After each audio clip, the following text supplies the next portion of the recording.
नमस्कार दोस्तों, इस वीडियो में मौलिक अधिकार, राज्य के नीति निर्देशक तत्व और तीसरा है मौलिक कर्तव्य। इन तीन टॉपिक के बारे में इस वीडियो में डिस्कस करेंगे। पहला कौन है? तो पहला है फंडामेंटल राइट है, दूसरा डीपीएसपी है, तीसरा फंडामेंटल ड्यूटी जो आर्टिकल 12 से 51A तक डिस्कस किया जाएगा इस वीडियो में। ठीक है, आर्टिकल 12 से 51A में जो है फंडामेंटल ड्यूटी तक डिस्कस किया जाएगा।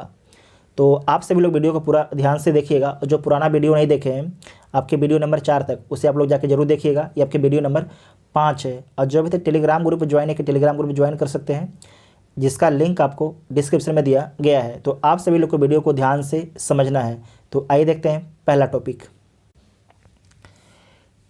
मूल अधिकार। तो जो मूल अधिकार है सबसे पहले किस देश के संविधान से लिया गया है?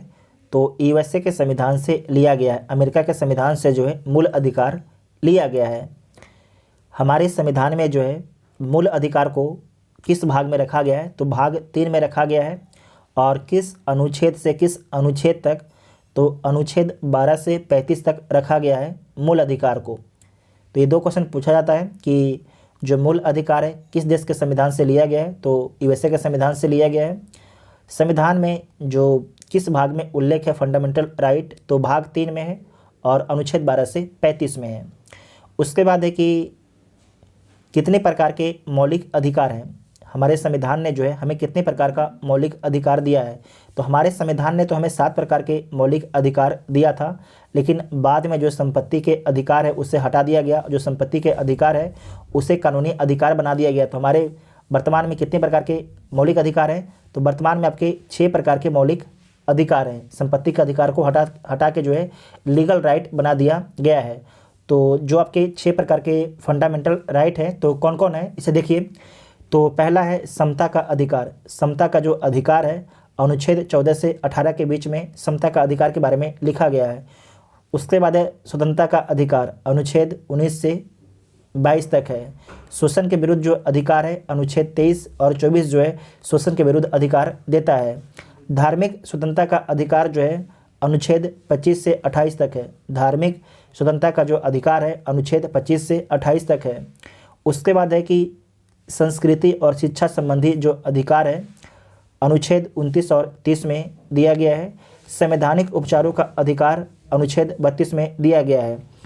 अगर कोई भी किसी व्यक्ति का फंडामेंटल राइट का उल्लंघन किया जाता है सरकार के द्वारा, तो वो व्यक्ति जो है सीधे सरकार के खिलाफ जो है सुप्रीम कोर्ट में जा सकता है अनुच्छेद 32 के तहत। तो इतना आपको याद रखना है। पहला है समता का अधिकार। जो समता का अधिकार था 14 से 18 तक था। तो पहला है 14। तो 14 में क्या लिखा गया है? अनुच्छेद 14 में विधि के समक्ष समता और विधियों का समान संरक्षण अनुच्छेद 14 में है। अनुच्छेद 15 में क्या है? तो धर्म, मूल वंश, जाति, लिंग, जन्मस्थान के आधार पर किसी भी व्यक्ति के साथ भेदभाव नहीं किया जा सकता है। अनुच्छेद 15 के अनुसार धर्म, मूल वंश, जाति, लिंग, जन्मस्थान के आधार पर किसी भी व्यक्ति के साथ भेदभाव नहीं किया जा सकता है अनुच्छेद 15 के तहत। अनुच्छेद 16 में क्या लिखा गया है? तो लोक नियोजन के विषयों में अवसर की समानता। सरकारी नौकरी पाने के लिए सभी व्यक्ति को समान अवसर उपलब्ध कराया जाएगा सरकार के द्वारा। अनुच्छेद 16 इसकी गारंटी देता है। अनुच्छेद 17 में क्या लिखा गया है? तो अस्पृश्यता, छुआछूत के अंत की बात करता है अनुच्छेद 17। अनुच्छेद 18 में लिखा गया है उपाधियों का अंत। पहले जो है राजाओं के द्वारा महाराजा धीराज की उपाधि धारण किया जाता था, अब उस प्रकार की कोई भी उपाधि धारण नहीं किया जाएगा। अनुच्छेद 18 उसकी गारंटी देता है। तो समता का अधिकार कितने हैं? तो 5 आपके समता का अधिकार है, इसे अब हम लोग देख चुके हैं। नेक्स्ट है कि स्वतंत्रता का अधिकार। तो कितने प्रकार के स्वतंत्रता का अधिकार दिया गया है? तो 4 प्रकार के स्वतंत्रता का अधिकार दिया गया है।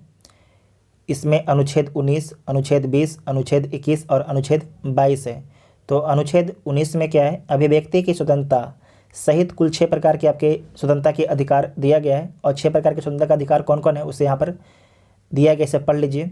तो अनुच्छेद 19(1) का में क्या लिखा गया है? तो वाक एवं अभिव्यक्ति की स्वतंत्रता, आप अपना बात रख सकते हैं किसी के भी खिलाफ में। तो वाक एवं अभिव्यक्ति की स्वतंत्रता दिया गया है अनुच्छेद 19 19(1) में दिया गया है। अनुच्छेद 19(1) में क्या लिखा गया है? तो शांतिपूर्वक और बिना हथियार सम्मेलन की स्वतंत्रता दी गई है। आप शांतिपूर्वक और बिना हथियार के सम्मेलन कर सकते हैं। अनुच्छेद 19(1) के तहत, अनुच्छेद 19(1) के तहत क्या दिया गया है? तो संगम या संघ बनाने की स्वतंत्रता दिया गया है अनुच्छेद 1(ग) में। अनुच्छेद 19(1)(घ) में क्या दिया गया है? तो राज्य क्षेत्र में सर्वत्र अबाध संचरण की स्वतंत्रता दिया गया है। मतलब कि आप भारत देश में कहीं भी आपके फ्रिक्वेंटली घूम सकते हैं कुछ अपवाद को छोड़कर। अनुच्छेद 19(1)(अ) में क्या दिया गया है? तो राज्य के किसी भी भाग में निवास करने एवं बसने की स्वतंत्रता दिया गया है। आप भारत के किसी भी कोने में जाके बस सकते हैं। उसके बाद है अनुच्छेद 1(6). इसमें क्या दिया गया है? वृत्ति, व्यापार या कारोबार करने की स्वतंत्रता दिया गया है। आप जो है सिर्फ ऐसा व्यापार नहीं कीजिए जिससे कि समाज को नुकसान हो, बाकी सारे व्यापार आप कर सकते हैं। भारत में कहीं पर भी कर सकते हैं, कोई दिक्कत नहीं है। अनुच्छेद 19(6) अनुच्छेद 19(1)(6) उसकी गारंटी देता है। उसके बाद नेक्स्ट आपका है अनुच्छेद 20। अनुच्छेद 20 में क्या लिखा गया है? तो अपराधों के लिए दोष सिद्धि के संबंध में संरक्षण अनुच्छेद 20 देता है। अनुच्छेद 21 में क्या लिखा गया है? तो प्राण एवं दैहिक स्वतंत्रता, प्राण एवं दैहिक स्वतंत्रता गारंटी कौन देता है? तो अनुच्छेद 21 देता है। ये अनुच्छेद 21 और अनुच्छेद 19 ये दोनों फेमस आर्टिकल है, यहाँ से बार बार एग्जाम में क्वेश्चन पूछा जाता है। ठीक है, तो हम लोग अनुच्छेद 21 को बहुत डिटेल से देखेंगे। उसके बाद अनुच्छेद 22 देखिए, गिरफ्तारी एवं निरोध से संरक्षण। कुछ दशाओं में जो है गिरफ्तारी से संरक्षण करता है अनुच्छेद 22। तो इतना आपको ध्यान रखना है। अनुच्छेद 21 के बारे में आइए देखते हैं। तो सबसे पहले जो अनुच्छेद 21 है, किसी व्यक्ति को जो है उसके प्राण या दैहिक स्वतंत्रता से विधि द्वारा मतलब कानून द्वारा स्थापित प्रक्रिया के अनुसार ही वंचित किया जाएगा, अन्यथा उसे वंचित नहीं किया जाएगा। किसी व्यक्ति को उसके प्राण या दैहिक स्वतंत्रता से विधि द्वारा स्थापित प्रक्रिया के अनुसार ही वंचित किया जाएगा, अन्यथा वंचित नहीं किया जाएगा। इतना समझ गए। उसके बाद आपको समझना है प्रमुख संबंधित केस, और एक साइड दिया गया है गोविंद, एक ईबी केस ही आपका है, गोविंद बनाम मध्य प्रदेश राज्य केस, खड़ग सिंह बनाम उत्तर प्रदेश राज्य केस। इसमें जो सुप्रीम कोर्ट का क्या जजमेंट आया था?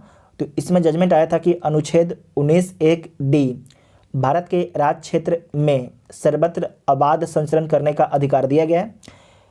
तो अनुच्छेद 19(1)(d) को अनुच्छेद 21 जीवन का अधिकार से मिलाकर पढ़ने पर जो है एकांतता का मतलब राइट टू प्राइवेसी आपके प्राप्त होता है। मतलब जो राइट टू प्राइवेसी है ये भी आपका फंडामेंटल राइट है अनुच्छेद 21 के तहत। प्रमुख संबंधित केस कौन कौन है देख लीजिए।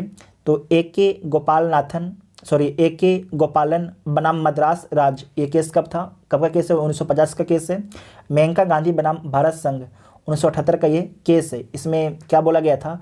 तो प्राण एवं दैहिक स्वतंत्रता की उचित एवं न्यायपूर्ण मामले के आधार पर रोक संभव है। प्राण एवं दैहिक स्वतंत्रता की उचित एवं न्यायपूर्ण मामले के आधार पर आपकी क्या है? रोक संभव है। उसके बाद नीचे लिखा गया है प्रमुख अधिकार और अन्य प्रमुख अधिकार।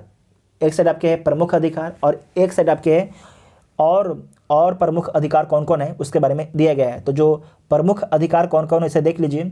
जीवन साथी चुनने का जो अधिकार है अनुच्छेद 19(22) के तहत है। जीवन साथी चुनने का अधिकार जो है किस आर्टिकल के तहत दिया गया है? अनुच्छेद 19 एवं अनुच्छेद 21 के तहत दिया गया है जीवन साथी चुनने का अधिकार। गरिमापूर्ण जीवन जीने का अधिकार में जो है गरिमापूर्ण ढंग से मृत्यु का अधिकार शामिल आपका यहाँ पर है। इसका मतलब कि यहाँ पर क्या लिखा गया? गरिमापूर्ण जीवन जीने के अधिकार में जो है गरिमापूर्ण ढंग से मृत्यु का भी अधिकार आपके फंडामेंटल राइट है। ठीक है, अनुच्छेद 21 के तहत। यहाँ पर लिखा गया गैर सरकारी संगठन कॉमन कॉज की याचिका पर यह निर्णय आया था कि अगर कोई व्यक्ति को गरिमापूर्ण जीवन जीने का अधिकार है तो उसे गरिमापूर्ण मरने का भी अधिकार है कि गरिमा से वो मर सके। ठीक है, उसके बाद नेक्स्ट आपके जो अधिकार है, शीघ्र विचारण का अधिकार, मतलब कि शीघ्र विचारण का अधिकार है, कहीं भी घूमने का अधिकार है, पैर में डंडा बेड़ी डालने का विरुद्ध अधिकार है। अगर कोई आपको गिरफ्तार करके ले जाता है किसी भी व्यक्ति को, तो उसके पैर में जो है डंडा बेड़ी डाल नहीं सकता, या तो जेल में उसे डंडा बेड़ी डाल के नहीं रखा जा सकता है। अच्छी सड़कों का भी अधिकार फंडामेंटल राइट है अनुच्छेद 21 के तहत। प्रतिष्ठा का अधिकार, ये भी आपके अनुच्छेद 21 में दिया गया है। किसी के प्रतिष्ठा के हनन नहीं किया जा सकता है, तो उस पर कानूनी कार्रवाई किया जा सकता है, मानवाधिकार का उल्लंघन उस पर आरोप लग सकता है। उसके बाद है कि कार्यस्थल पर महिलाओं के लैंगिक उत्पीड़न के विरुद्ध अधिकार फंडामेंटल राइट है अनुच्छेद 21 के तहत। अभिरक्षा में हिंसा के विरुद्ध अधिकार, फांसी में विलंब के विरुद्ध अधिकार, ये भी फंडामेंटल राइट है। ये नहीं कि फांसी की सज़ा सुना दिए हैं और हम बता ही नहीं, सरकार बता ही नहीं रही कि जो उस व्यक्ति, जिस व्यक्ति को फांसी की सज़ा सुनाया गया उसे फांसी कब पड़ेगा, तो एक तरीके से उसका फंडामेंटल राइट का उल्लंघन हो रहा है, क्योंकि वो व्यक्ति जो है लगातार टेंशन में जी रहा है, घुट घुट के मर रहा है जेल में, इसीलिए। उसके बाद है कि एकांत कारावास के विरुद्ध अधिकार, किसी भी कैदी को एक रूम में अकेले बंद करके नहीं रखा जा सकता, वो भी आपके फंडामेंटल राइट का उल्लंघन है अनुच्छेद 21 के तहत। उसके बाद नीचे लिखा गया है जीवन रक्षा का भी अधिकार फंडामेंटल राइट है। स्वास्थ्य का अधिकार, एक चिकित्सक द्वारा घायल को चिकित्सीय सहायता, स्वच्छ पर्यावरण, प्रदूषण रहित जल एवं वायु में जीने का अधिकार एवं हानिकारक उद्योगों के विरुद्ध अधिकार एवं सुरक्षा उपलब्ध कराया गया है अनुच्छेद 21 के तहत नागरिकों को। उसके बाद है कि महिलाओं का शालीनता तथा गरिमा से जीने का अधिकार, निजता का अधिकार देख चुके हैं, जीवन रक्षा का अधिकार। उसके बाद इस साइड में देखिए नीचे में विदेशी यात्रा का अधिकार, ये भी फंडामेंटल राइट है। आश्रय का अधिकार, ये भी फंडामेंटल राइट है अनुच्छेद 21 के तहत। राज्य के बाहर न जाने का अधिकार, ये भी फंडामेंटल राइट है।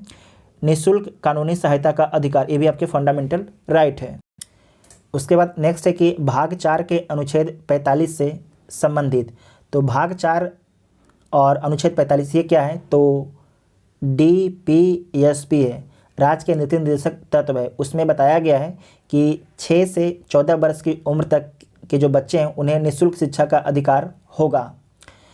उसके बाद ये तो आपके DPSP में था, ये सरकार पर कोई बैंडिंग था नहीं, लेकिन बाद में जो है 86वां संविधान संशोधन अधिनियम 2002 के द्वारा जो है संविधान में अनुच्छेद 21 का जोड़ा गया और उसके माध्यम से राज्य को बोला गया कि राज्य जो है 6 से 14 वर्ष तक के बच्चों को निःशुल्क एवं अनिवार्य शिक्षा उपलब्ध करवाएगा। मतलब कि राज्य को यह बोल दिया गया कि आपको अनिवार्य रूप से जो बच्चे 6 से 14 वर्ष के हैं उनको निःशुल्क फ्री में आपको और अनिवार्य रूप से शिक्षा उपलब्ध कराना होगा।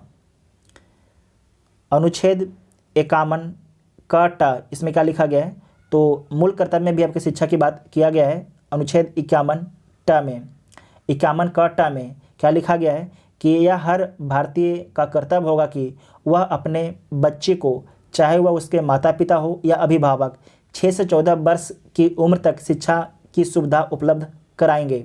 समझे कि नहीं, मतलब 6 वर्ष से 14 वर्ष तक के जो बच्चे हैं उनको शिक्षा देना अभिभावक का भी आपके एक तरीके से कर्तव्य बताया गया है।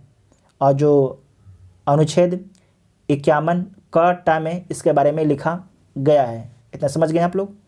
उसके बाद नेक्स्ट आपका है शोषण के विरुद्ध अधिकार। शोषण के विरुद्ध अधिकार, तो अनुच्छेद 23 में लिखा गया है कि मानव दुर्व्यवहार और बलात् श्रम पर एक रोक लगाता है अनुच्छेद 23 कि मानव का दुर्व्यवहार नहीं किया जा सकता है और बलात् श्रम पर भी एक तरीके से रोक लगाता है अनुच्छेद 23। अनुच्छेद 24 क्या बोलता है, तो 14 वर्ष से कम उम्र के बच्चे का जो है कारखाने आदि में नियोजन का प्रतिषेध करता है, मतलब कि रोक लगाता है। 14 वर्ष से जिनकी आयु कम है, जिनके बच्चे की, उसे कारखाने में आप नियुक्त नहीं कर सकते हैं, खासकर खतरनाक काम करने के लिए। ठीक है, तो 14 वर्ष से कम उम्र के बच्चों का कारखाने आदि में जो है नियोजन का प्रतिषेध करता है, मतलब रोक लगाता है। लेकिन आपको याद रखना है कि अगर कोई फैमिली का बिजनेस है, जैसे कि कोई दुकान है, गुपचुप बेच रहा है, तो क्लास टाइम के बाद जो बच्चे आके वहाँ पर हेल्प कर सकते हैं, उसमें कोई रोक नहीं है। नेक्स्ट है कि धार्मिक स्वतंत्रता का अधिकार, अनुच्छेद 25 से 28 तक है। तो इसमें अनुच्छेद 25 में क्या लिखा गया है, प्रत्येक व्यक्ति को जो है अपने धर्म का प्रचार करने का अधिकार दिया गया है। कोई भी व्यक्ति अपने धर्म का प्रचार कर सकता है अनुच्छेद 25 के तहत, मतलब अनुच्छेद 25 में ये बताया गया है। अनुच्छेद 26 में क्या बताया गया है? धार्मिक कार्यों के प्रबंधन की स्वतंत्रता, धार्मिक कार्यों की प्रबंधन की स्वतंत्रता अनुच्छेद 26 में लिखा गया है। अनुच्छेद 27 में क्या लिखा गया है? विशिष्ट धर्म की अभिवृद्धि के लिए करों के संदाय के बारे में स्वतंत्रता। अनुच्छेद 28 में क्या लिखा गया है? कुछ शिक्षण संस्थाओं में धार्मिक शिक्षा या धार्मिक उपासना में उपस्थित होने के बारे में स्वतंत्रता दिया गया है अनुच्छेद 28 के तहत। अनुच्छेद 28 जो है कुछ शिक्षण संस्थाओं में जो है धार्मिक शिक्षा या धार्मिक उपासना में उपस्थित होने के बारे में आपके स्वतंत्रता प्रदान करता है। उपस्थित हो भी सकते हैं और नहीं भी हो सकते हैं, इसमें कोई रोक टोक नहीं है। नेक्स्ट है कि संस्कृति और शिक्षा संबंधी अधिकार। तो अनुच्छेद 29 में क्या लिखा गया है? तो अल्पसंख्यक वर्गों के हितों का संरक्षण, सुरक्षा संबंधी अधिकार उल्लेखित है अनुच्छेद 29 में। अनुच्छेद 30 में क्या लिखा गया है? तो शिक्षा संस्थानों की स्थापना और प्रशासन करने का अल्पसंख्यक वर्गों को आपके अधिकार प्रदान किया गया है, अनुच्छेद 30 प्रदान करता है। उसके बाद संपत्ति के जो अधिकार है, संपत्ति के जो अधिकार है, यह पहले फंडामेंटल राइट था। यहाँ पर देखिए लिखा गया है पूर्व स्थिति मूल अधिकार संविधान के अनुच्छेद 19, 1, 4 और 31 के अंतर्गत था। संपत्ति जो फंडामेंटल राइट था, लेकिन वर्तमान में जो है उसे फंडामेंटल राइट से हटा दिया गया है और उसे विधिक अधिकार बना दिया गया है। और कहाँ पर रखा गया है? तो अनुच्छेद 300 का में रखा गया है। संपत्ति के अधिकार को जो है अनुच्छेद 300 का में रखा गया है। अब क्या है? अब जो है फंडामेंटल राइट नहीं, अब एक सिंपल लीगल राइट है। किस संविधान संशोधन के तहत जो है इसे 300 का अनुच्छेद में जोड़ा गया था?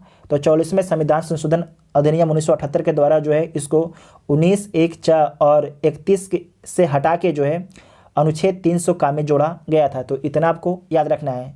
उसके बाद है कि उच्चतम या उच्च न्यायालय द्वारा जारी writ, supreme court, high court के द्वारा कौन कौन सा रिट जारी किया जाता है? तो बंदी, प्रत्यक्षीकरण रिट, परमादेश, उत्प्रेषण, प्रतिषेध, अधिकार परीक्षा, ये आपके 5 प्रकार के रिट जारी किए जाते हैं सुप्रीम कोर्ट और हाई कोर्ट के द्वारा।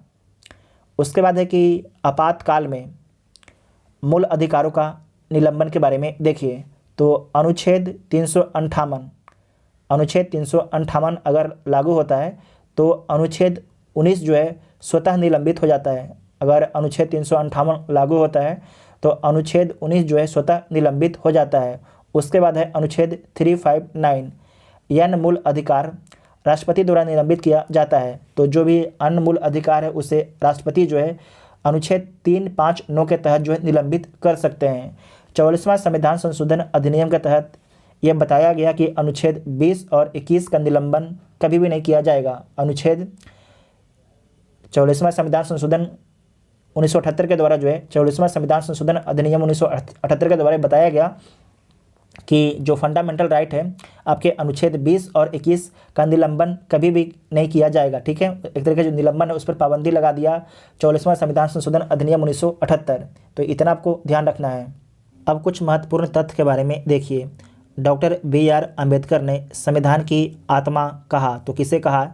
तो अनुच्छेद 32 अर्थात संवैधानिक उपचारों के अधिकार को जो है डॉक्टर भीमराव अंबेडकर ने संविधान की आत्मा बोला था। इसे नोट कीजिएगा, वेरी वेरी इंपॉर्टेंट पॉइंट है।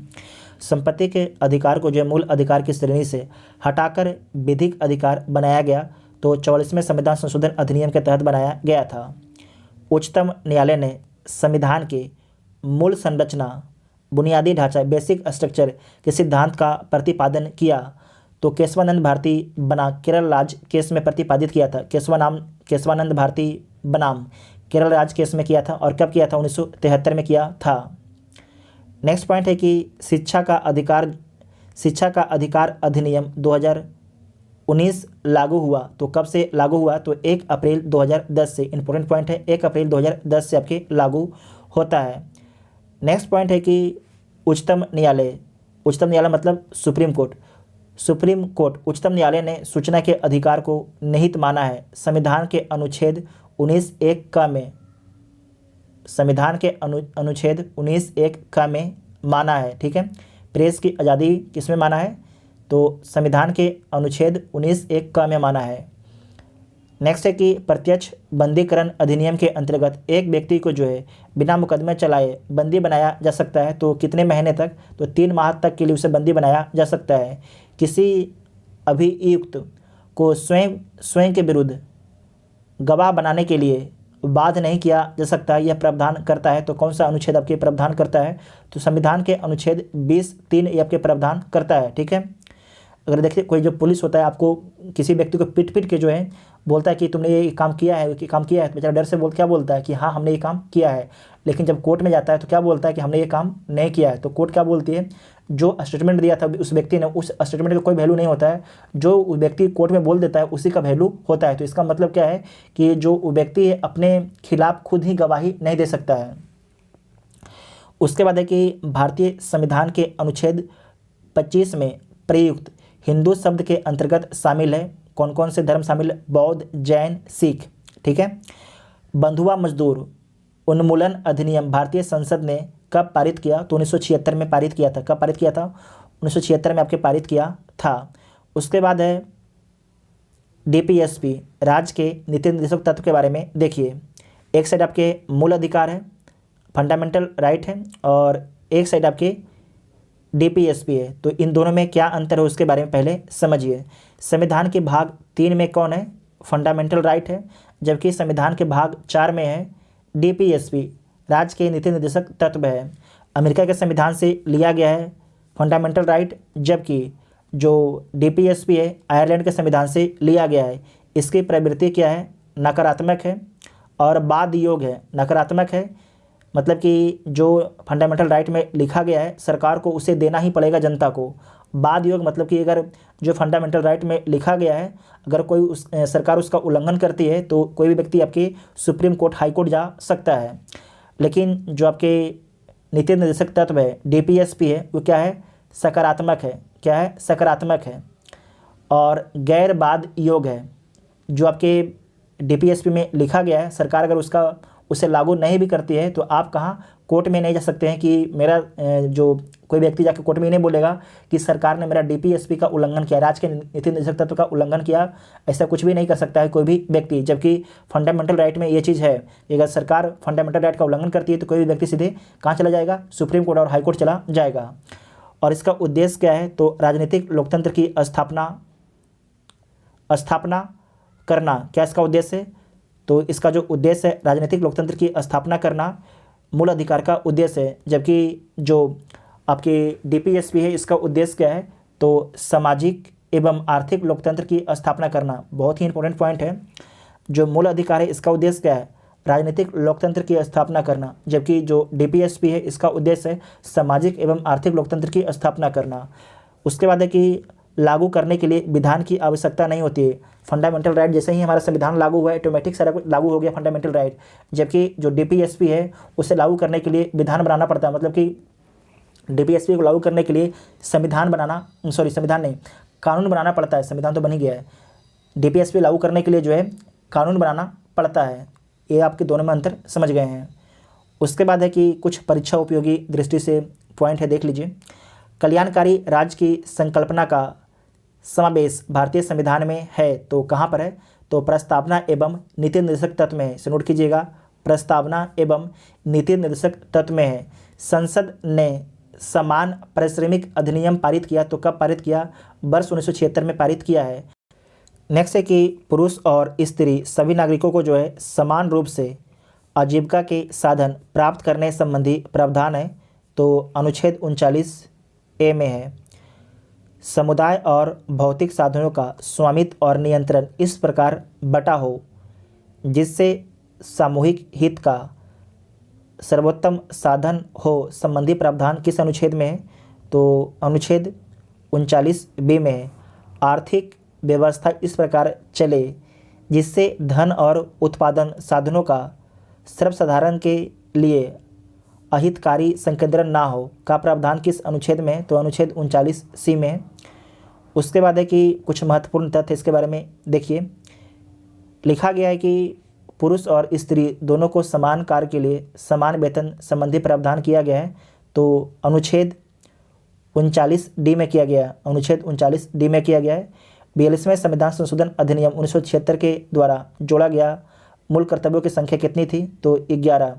और जो 11वां मूल कर्तव्य कब जोड़ा गया? तो 2002 में जोड़ा गया था और 86वें संविधान संशोधन अधिनियम के तहत जोड़ा गया था। स्वर्ण सिंह समिति में अध्यक्षता समेत सदस्यों की संख्या कितनी थी? स्वर्ण सिंह समिति में अध्यक्ष समेत जो है सदस्यों की संख्या सदस्यों की कुल संख्या कितनी थी? तो 12 थी। इसमें ध्यान रखना है कि क्या बोल रहा है कि स्वर्ण सिंह समिति में अध्यक्ष समेत मतलब कि 11 अंश सदस्य थे और एक आपके स्वर्ण सिंह थे। तो टोटल आपके कितना हो जाएगा स्वर्ण सिंह समिति में मेंबर? तो आपके 12 मेंबर टोटल थे। स्वर्ण सिंह समिति के सिफारिश पर ही जो है स्वर्ण सिंह समिति के सिफारिश पर ही मौलिक कर्तव्य को जोड़ा गया था। ठीक है, स्वर्ण सिंह समिति के सिफारिश पर ही मौलिक कर्तव्य को जोड़ा गया था। यहाँ पर क्या लिखा गया है? मौलिक कर्तव्यों को प्रभावी बनाने के लिए कौन सी समिति का गठन किया गया था? तो JS वर्मा समिति का गठन किया गया था वर्ष 1999 में। उसके बाद है कि 86वें संविधान संशोधन अधिनियम 2002 द्वारा जोड़ा गया मूल कर्तव्य में तो क्या जोड़ा गया? तो अभिभावकों द्वारा 6 से 14 वर्ष तक के बच्चों को शिक्षा का अवसर प्रदान करना। इसके बारे में हम लोग आगे देख भी चुके हैं। ठीक है, तो आपको याद रखना है कि जो फंडामेंटल ड्यूटी है वो जोड़ा गया था किस समिति के सिफारिश पर? तो स्वर्ण सिंह समिति के सिफारिश पर। इतना आपको याद रखना है। उसके बाद देखना है कि जो फंडामेंटल ड्यूटी है वो आपके 11 है और कौन कौन फंडामेंटल ड्यूटी है उसके बारे में देखिए। तो भारत के प्रत्येक नागरिक का यह कर्तव्य होगा कि वह संविधान का पालन करे और उसके आदर्शों, संस्थाओं, राष्ट्रध्वज और राष्ट्रगान का आदर करे।